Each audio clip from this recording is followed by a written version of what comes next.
order at a restaurant held together by glue. 7 News reporter Amanda Cost investigating how it's done and exposing the potential health risk. Amanda? Well, can you tell the difference between these two center-cut fillets? One is legit and the other was pieced together using meat glue.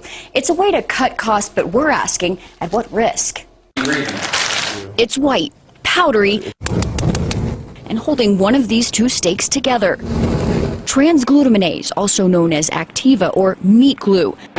The powder can bind proteins together, and it's used in some restaurant kitchens. This YouTube video shows the process of making a phony fillet. Sprinkle the meat glue, toss the chunks of meat, wrap it tightly, suck out the air, let it set, and then slice. Meat glue stretches meat supply, saves money, and we found the stick part of the food industry for decades.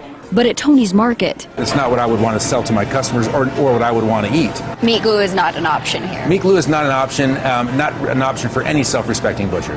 However, it can be a legitimate staple used in restaurants, cafeterias, catering, and this dish.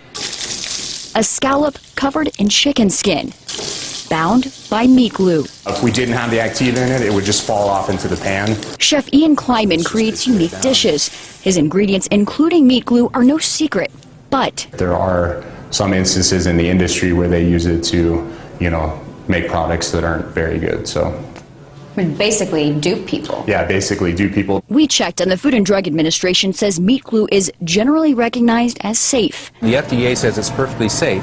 It's just, how is it being used? If you're not safe with it, if you're not practicing, proper procedures, you can certainly get people sick very easily. For safety reasons, the USDA recommends cooking the inside of a steak to 145 degrees. But if you've got meats cut together and stuck together, you could have the bacteria on the inside. So a glued steak served rare or medium rare could be a health hazard. They're not going to come out and say on the menu that we have a glued steak. So how can you tell? You may not taste the difference or spot it on the outside, but insiders say the biggest clue is when you cut into the steak. It should be solid and sliced like it should. If it falls apart when you slice it, that's going to be a warning sign that this has probably been put together wrong. But with the right equipment in the kitchen, it's nearly impossible to spot a glued steak that's put together by a pro.